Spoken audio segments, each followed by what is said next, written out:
watching Central Florida's CW18.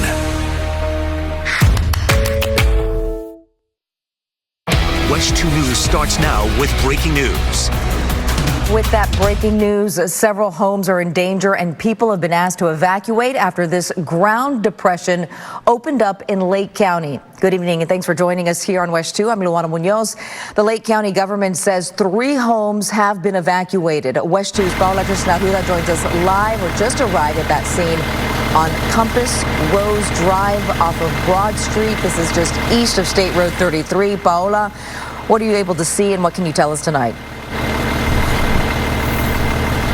Yeah, Luana, well, this is just off of Lake Sumner Drive, and as you can see, this is still very much an active scene behind me. They have a portion of this street blocked off and the home where it all happened. You can see the fire department is behind me as well. I'm going to go ahead and step out and show you what's happening out here. I can't see that ground depression exactly from where I am, but you can see, again, a portion of this is blocked off. And what we've just learned about that ground depression, it's actually larger than we originally thought, 18 by 20 and 10 feet deep. So we know that it's actually underneath of a home. And Groveland police, they were called around 6:32 this evening, and then fire was called at 6:51. We know that one house was evacuated. 2 others were also evacuated, but just precautionary, we were told.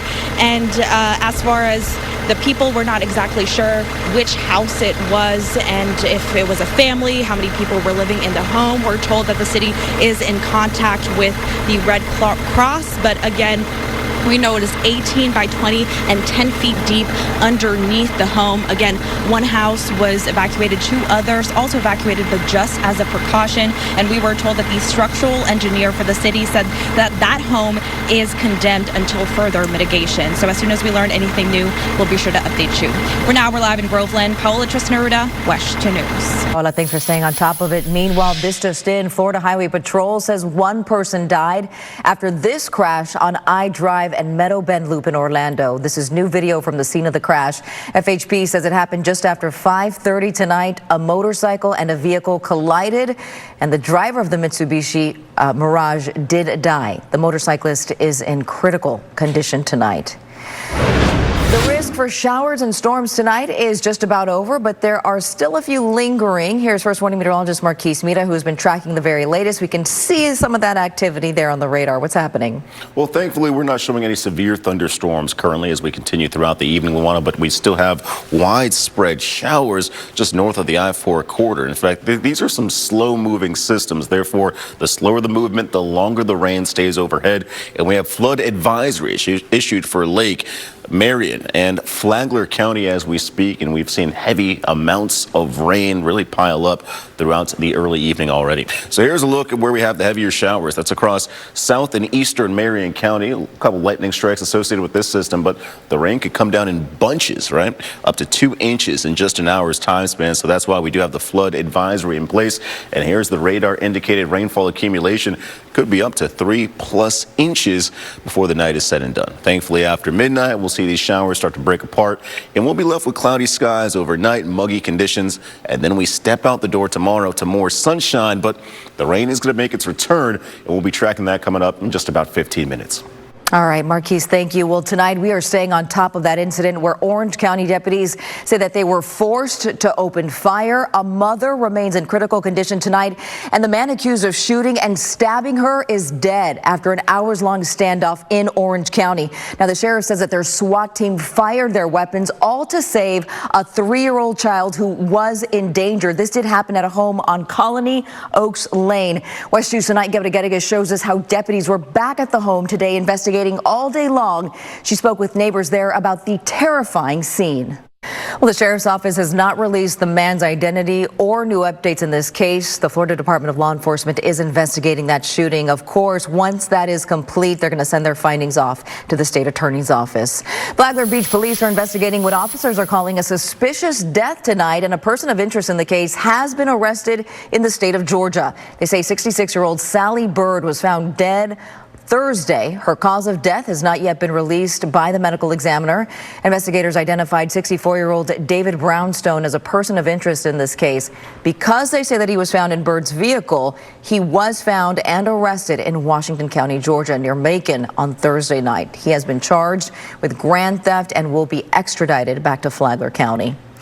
A man is being held on more than $1,000 bond accused of trafficking people and drugs, along with multiple offenses against minors. Body camera footage from the Flagler County Sheriff's Office shows us the moment that 32-year-old David Chenoweth was arrested. Trevor! Hey, hands up! Hands up! Hands up! He's accused of having sex with multiple teenagers who have been identified as victims of human trafficking, all in exchange for drugs, money, clothes, even food. Deputies say the victims range in ages from 14 to just 16 years old.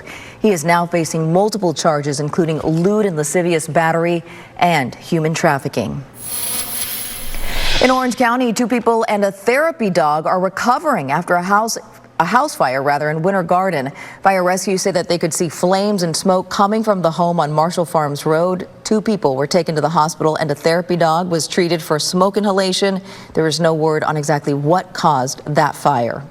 All right, taking you right now to a live look outside at our tower camera.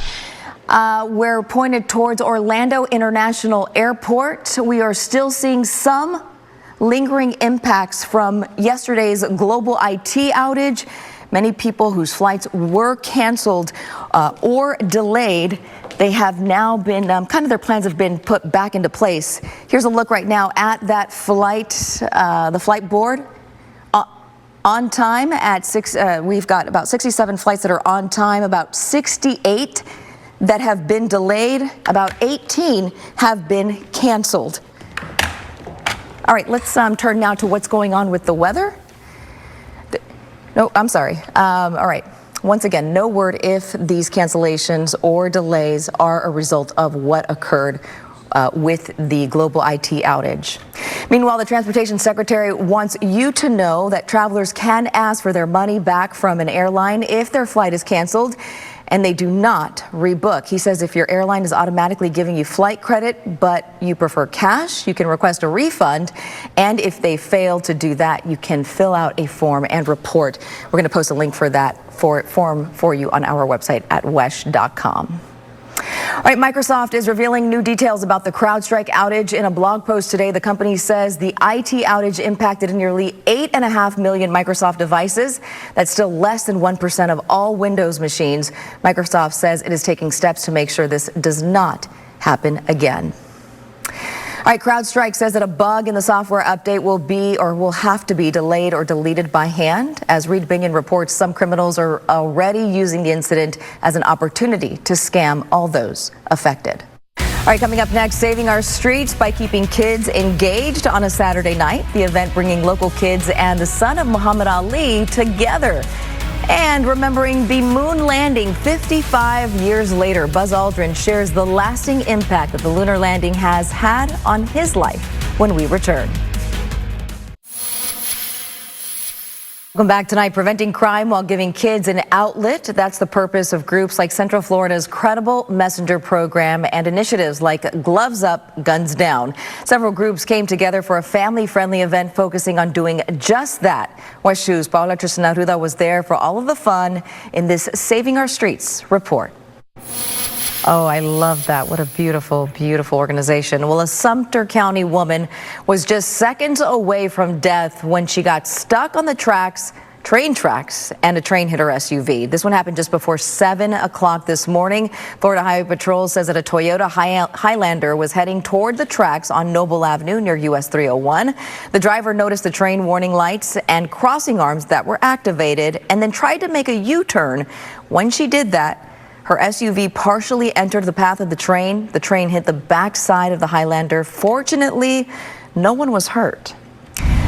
Nearly 2 weeks after Hurricane Beryl hit Texas, the big utility company says it restored electricity to all customers. More than 2 million homes and businesses in the Houston area lost power at the peak of the Category 1 storm. Today, CenterPoint Energy said that it has restored power to those who are able to receive power. There are still a few thousand people still in the dark. those customers had severe damage to their homes.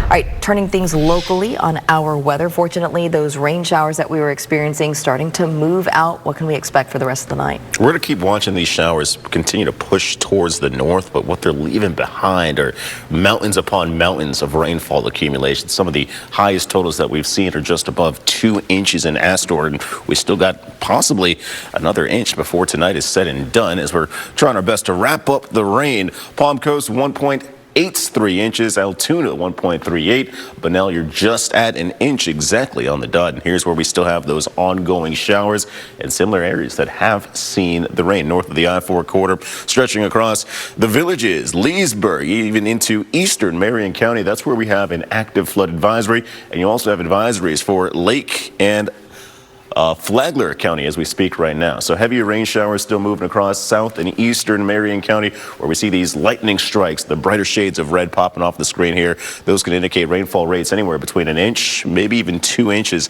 in just an hour's time span. We're likely to wrap up the rain around midnight, but therefore we could have another inch on top of what we've already seen. And across Flagler County, still dealing with the showers in Shell Bluff, Palm Coast, Flagler Beach, as the rain pushes towards the north and the east. So currently in Ocala, mostly cloudy skies. You see the lightning on the screen right now dancing across the skyline with temperatures in the lower 80s. Primary winds are coming in from the north and the west at 5-mile-per-hour speeds, and you will remain warm and humid tonight. Looks like Ocala is one of the warmest places here in Central Florida, 82 degrees.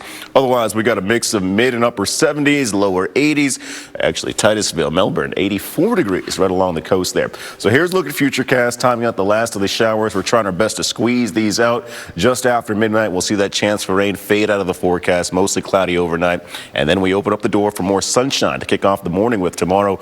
But rain showers are likely going to return in the afternoon, just not as strong of threats that we did see today.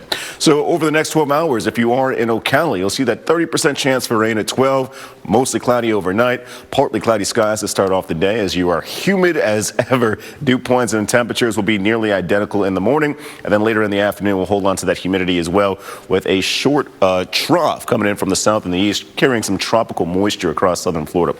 So for your Gulf forecast tomorrow, we're warming throughout the morning. We're showing partly cloudy skies early on. Showers do return in the afternoon, and we'll time those out now. 2 o'clock, we could possibly see some showers across our coastal areas. These work their way inland. You have that sea breeze collision taking place once again. Ultimately, it's about a 40 to 50% chance for rain coming your way tomorrow. The bigger story is how humid and hot we are going to be, and that's something that we carry into the work week with feels like temperatures consistently peaking in the triple digits. Your 7-day forecast, though, shapes up just like this. 95 for your high tomorrow. That 40% chance for showers here in Orlando. We'll see that elevate as we move throughout the work week. A 70% chance brings in cooler temperatures Tuesday, but we're warming up on the back end of your forecast. Expect to be back in the upper 90s next Saturday.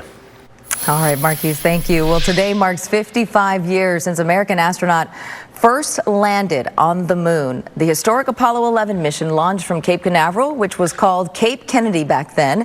Astronauts Neil Armstrong and Buzz Aldrin walked on the moon's surface as 500 million people from around the world watched at home on their television.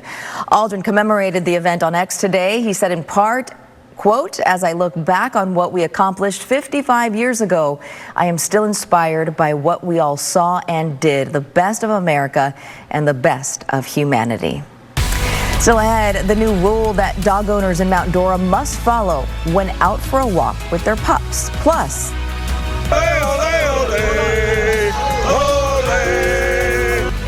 the American author inspiring this rendition of Spain's Running of the Bulls when we return. What does a morning with WESH 2 News Sunrise look like? It's waking up with the news you need to stay informed. What's new from overnight? And the information you can trust. It's an accurate start to your day from Kelly and class. I'll tell you exactly what to expect outside. It's a sense of direction from Megan Mackey. I'll put you on the best route for your morning commute. From breaking news to what's happening around town. This is what your next morning looks like with WESH 2 News Sunrise. Local, live, late breaking. Still ahead at 10 tonight, watching for threats ahead of the Olympic Games in Paris. Which team the International Olympic Committee is especially concerned about heading into the Games next week. This fall, get ready for CW Sports Saturday. Kick off your weekend with the hard-hitting action of the Pac-12 and the new-look ACC. Touchdown! Then the CW takes the wheel as NASCAR Xfinity Series exclusive new home for the playoffs. And Live Golf continues its drive to the championship. Incredible! CW Sports Saturday, every weekend this fall. Local, live, late-breaking. WESH 2 News on CW18 starts now. All right, now at 10:30, we are tracking some late-night storms over our northern counties. First Warning meteorologist Marquise Mita joining us right now. Marquise, some big changes kind of throughout the night, but we're not going to expect as much rain come tomorrow. No, the rain showers that we see tomorrow aren't going to be as widespread as what we're looking at right now, and most likely not lasting as long either. But here's where we have the heaviest rain. It's across south and eastern Marion County, in which right on cue, there's the lightning strikes, ladies and gentlemen. We've got the water droplets on our tower cam in Ocala right now, where temperatures remain stuck in the lower 80s. The winds are coming in from the east and the southeast, and you could have some occasional gusts up to 20-mile-per-hour speeds. But ultimately, it's the duration of rain that is going to be the biggest obstacle tonight, possibly leading to the chance for flooding. We have flood advisories issued for Marion, Flagler, also northern Lake County, where you have some lingering showers ongoing right now. But as we mentioned, it's Marion County that's showing the bulk of the precipitation. Take a look at all the red, the lightning strikes you see here on the live radar. This is where rain across Anthony, also Salt Springs, could be up to 2+ inches in just an hour's time span. And we're likely to carry these chances for rain through the midnight hour. Here's a look at your 12-hour forecast in Ocala. Still about a 30% chance for showers coming your way before we transition to mostly cloudy skies overnight and partly cloudy conditions in the morning. But we're not going to stay dry forever. The rain does return tomorrow, and we're tracking that coming up on Futurecast in about 15 minutes. Former President Trump and Senator J.D. Vance hold their debut rally together, Trump's first since the assassination attempt. NBC News' Von Hilliard shows us what Trump had to say to his supporters. Once again, that was Von Hilliard reporting. Turning now to our local politics. WESH 2 has been holding a series of debates ahead of the Florida primary elections. One of those was for the Florida State Senate District 25 race in Orange County. District 25 covers Osceola County and part of South Orange County in the area near Disney World. During the debate, the Democratic candidates spoke on the raises that are coming to the state minimum wage. Take a listen. We definitely have to work on diversifying our workforce. That's one of the reasons that I ran for the State House the first time, because during COVID, Osceola County had the highest unemployment in the rate because everyone is dependent on that hospitality and tourism industry. I have favored the fight for the $15 minimum wage since 2016. And I think we've waited long enough. There's no reason why we have to wait any longer. A living wage is a human right. By the time it gets to $15, it'll be like 2026 or something to that effect. And it's not a living wage. And so we really do need to diversify. And you can watch the full debate on our website. They're all under the Commitment 2024 tab. New details are emerging tonight about the man who tried to assassinate former President Trump at the Pennsylvania rally. NBC News' George Solis reports investigators are learning more about what the shooter looked at online and what he did in the hours before that rally. As Olympic athletes arrive at the Olympic Village, organizers are keeping a close watch on their safety tonight. The International Olympic Committee says it's particularly concerned about threats against Israeli athletes. Threats happen to athletes on a regular basis. We do understand, obviously, that Israeli athletes are receiving more. There are a number of safeguarding practices that we put in place straight away, together with the NOC, to make sure that those are dealt with. Coming up in just a few minutes, the countdown to Paris, and the Florida gymnast whose experience in Tokyo will hopefully lead the men's team to the gold. Orange County Animal Services is waiving their adoption fees this weekend, saying it's currently caring for more than 200 dogs. While promoting adoptions, Animal Services is also asking people who find lost pets to try and find the pet's owners before bringing them to the animal shelter. Officials say that there are currently more than 275 people looking to surrender dogs at the shelter. You can find adoption information right now by going to WESH.com. Down in the Florida Keys, a much tamer version of Spain's Running of the Bulls. Take a look. My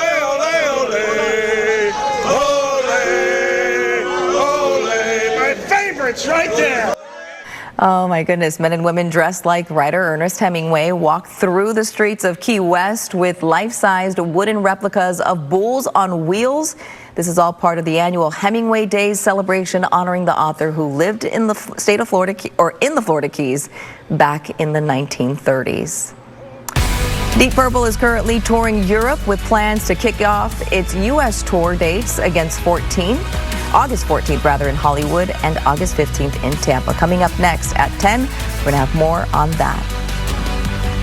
I was like, I don't know if I'm going to be able to make a comeback.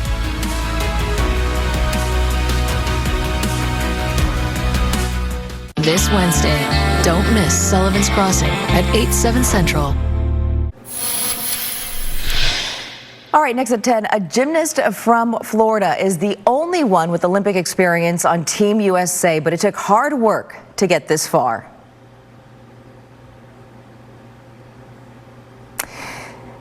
The injury that almost cost Brody Malone his career. All right, let's send things over right now to what's going on with the Paris Olympics tonight. And remember that WESH 2 is your home for the Olympics this summer. You can cheer for Team USA as Stuart Moore and Michelle Imperato host our WESH 2 Olympic Zone live from Universal Orlando Resort. It all starts 1 week from today on July 27th. Looking forward to that. Let's talk about what's going on weather-wise. All right, for some people that are sitting there thinking, I got no rain today.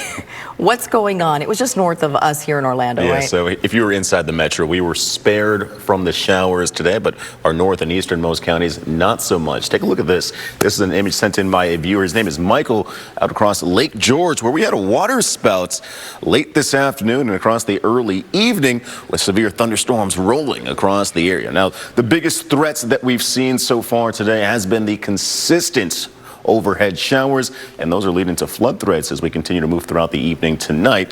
No more water spouts, though, but flood advisories still remain in place across Marion, Lake, also Volusia, and no longer Flagler County, but we do still see the heavier rain showers out that direction. So here we go. We're in Marion County right now, heavier rain showers moving across Salt Springs. Likely, though, that the rain is going to squeeze on out of here just after midnight. But here's what we're dealing with between now and then. Those showers push towards the north and the east across I-95 through Palm and Flagler Beach, Palm Coast and Flagler Beach, in which these are similar areas that got the rain already this afternoon. And we've seen shower upon shower. And your radar rainfall accumulation could be anywhere between 3, maybe even 4 inches before the day is said and done. So out towards Daytona Beach, we are trending dry for the moment, but off in the distance every now and then we get a couple lightning strikes. I wish they would happen on cue, but there you go. A couple thunder showers just off to your west where temperatures are cooling with the rain moving in. You're back to the mid-70s in Daytona right now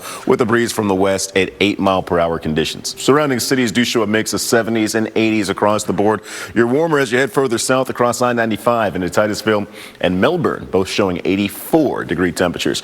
Your next 12 hours in Daytona shape up like this. No rain overnight. We wake up to partly cloudy skies and temperatures are quickly back on the rise. You're in the upper 80s by 12, and then there's your chance for some showers coming your way as you wake up early on Sunday. Small chances for some coastal showers there, but ultimately what we're dealing with tonight are temperatures that drop back into the upper 70s, and we'll wake up to partly sunny skies here in Orlando as well. So we're sunny to start things off. Isolated storms, those return in the afternoon. The coverage won't be as intense as we saw today, but temperatures are rather familiar. We're back in the low to mid 90s. Tomorrow should peak anywhere between 91 and 96 degrees. Similar chances, similar areas that will show the chance for rain tomorrow. We do see a marginal threat across South and also eastern Marion County into Lake, Volusia, Flagler County, so the similar areas that are getting rain currently right now. So your attractions forecast for tomorrow tries its best to hold on to the sunshine for as long as we can, but we'll be watching the radar by 5 o'clock in the afternoon. So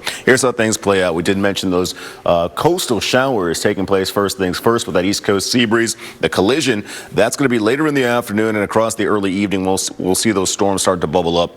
And then by 9, 10 o'clock, likely chances for rain are going to fade out of the forecast. Bigger story as we move across the work week, though. know, those will be your feels-like conditions. It's going to feel like above 100 degrees from Monday all the way through Thursday as temperatures remain above your seasonal average, and we got that moisture really just sitting in place here in Central Florida. So we kick off your 7-day forecast with a 40% chance for showers tomorrow. That jumps to 70 by Tuesday, but your temperatures move in the opposite direction, lower 90s Tuesday afternoon. But we're warming up on the back end of your forecast. Look to kick off your weekend with highs in the upper 90s. Tonight in sports, double the football, double the fun. Both the Pride and the Lions on the prowl. More from the pitch is coming up. Plus, we take a look back on what was a wild and rainy day at the oldest golf tournament in the world, where the pros stack up heading into the Open's final round is coming up.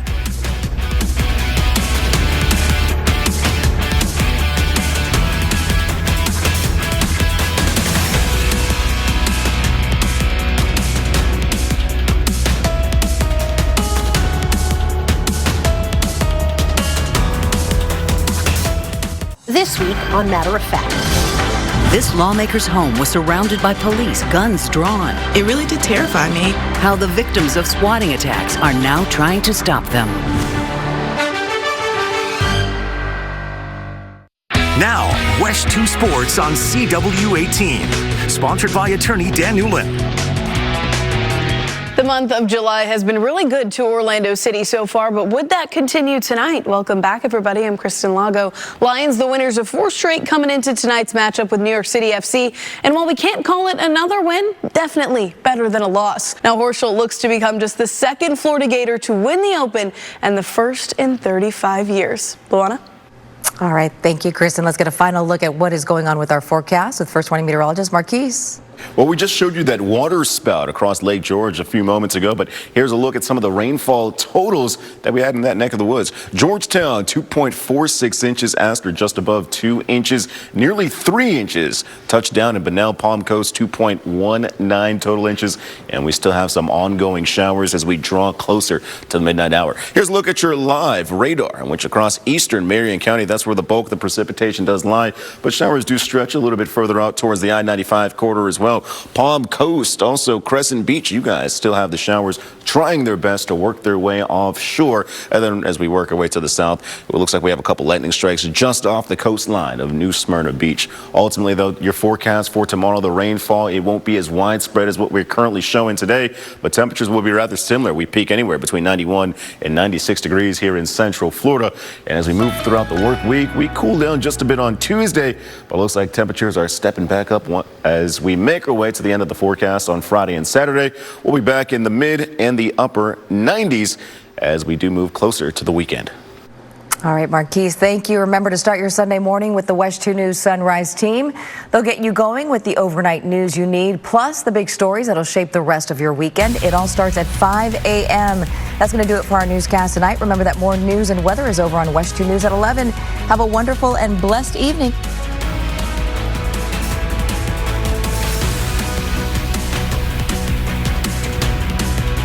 Thank you for watching WESH 2 News. Get caught up on local news, originals, and more. Download the Very Local app and stream for free on Amazon Fire TV, Roku, iOS, and Android mobile devices.